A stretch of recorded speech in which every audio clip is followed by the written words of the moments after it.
All right, good afternoon, everybody. Welcome back once again. Today I'm just going to do a short video. I want to run through the anatomy of the Viking shocks. So here we go. There is my brand new Viking shock. So you've got your mounting hardware for the top of the shock, the bottom of the shock, snap rings, washers, and your bearings, top and bottom. Here's mine. It's the dual adjustable. You get your spring cap, your washer, I guess it's the spring seat washer. You've got your spring nut, your locking nut, and the coil itself. A couple tools you need to put the snap rings in, and it goes together fairly easy. All right, so I'm gonna run through this in real time. You're gonna take first your lock nut, shoulder up, and you're going to slide it all the way down to the bottom. There you go. Next, your spring nut, same thing. Slide it all the way down. Nice and easy.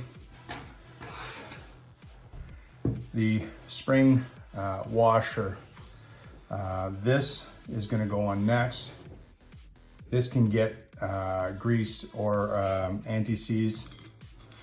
It sits right down there on the collar. Obviously, this is going to go on next.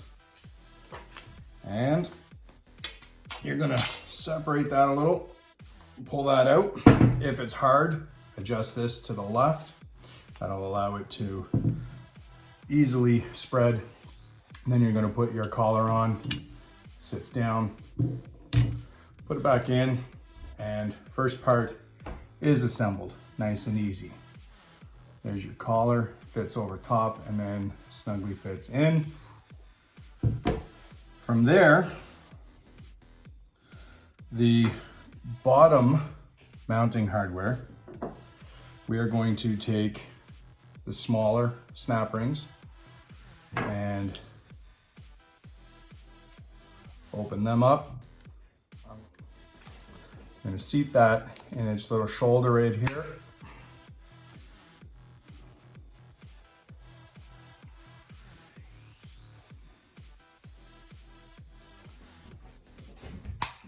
There we go. Start with one side. From there, put that aside. I'm going to take the bigger of the bearings. That's going to go in the bottom of the shock. I'm going to start with one of the bigger snap rings,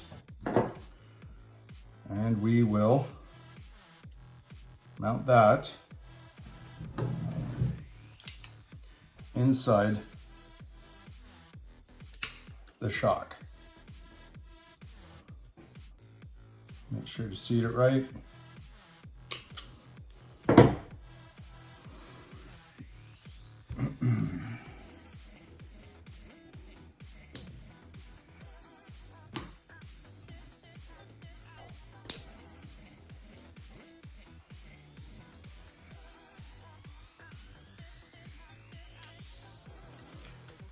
Should look just like that.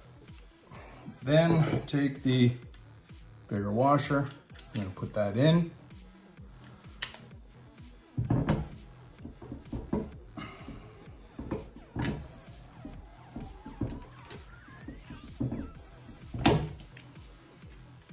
There we go. And another big washer to lock that in.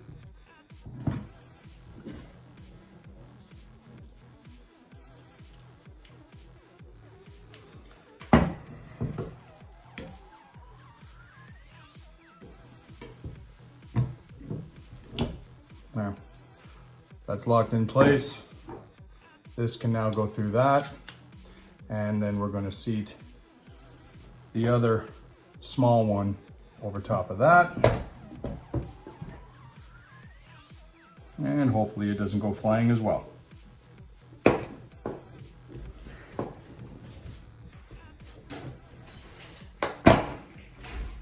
right, so it should look like that when you're done. That'll hold itself in place to mount them to the coils, or the lower control arms. These go through there into the control arms, and some lock nuts.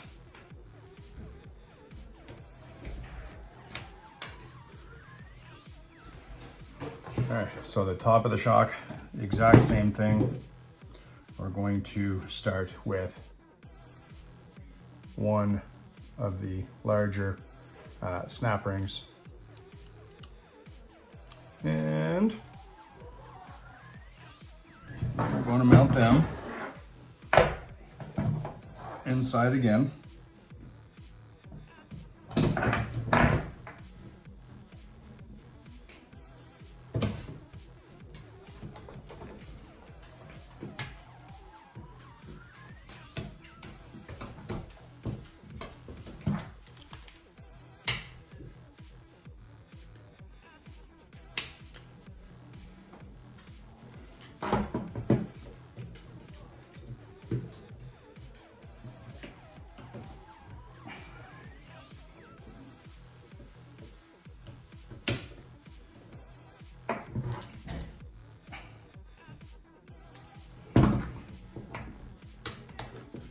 There.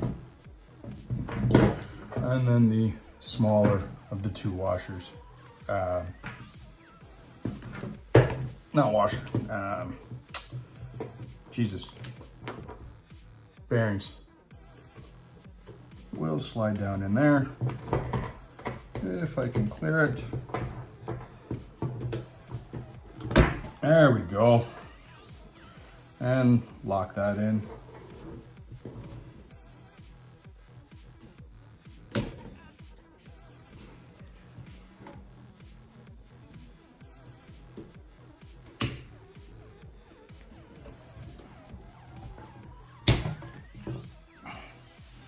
Good.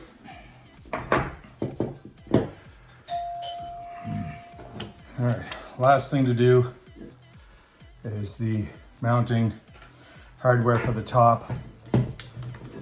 It will be bolt, washer, and then the bracket on the car itself. This will mount this way with the bracket sandwiched between them. Through here, the other washer bracket, big washer, so it'll be like that, and then lock nut. Tighten them all down, adjust them, set your ride height, and you're done, good to go.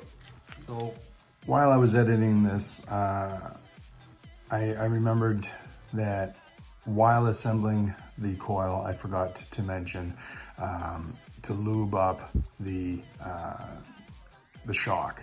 So all the threads before you put on the coil need anti-seize. You want to prevent it from galling up. It will void warranties and whatever if you don't add the anti-seize. I have copper, it's a dark color, it's going to look horrible, so I didn't do it yet. I'm going to get some silver anti-seize and I'll put it on the coils, or sorry, on the threads of the shock. So remember, when you're putting it together, before you put the coils over, anti-seize that up and you'll be good to go. All right, so there you go, nice and easy. Takes only a couple minutes to set up. Real fun, real easy. Can't wait to get these on the car and finally get the car back on its own tires instead of the casters that have been there since 21. So we're getting there. One more step. Enjoy. Thanks for watching.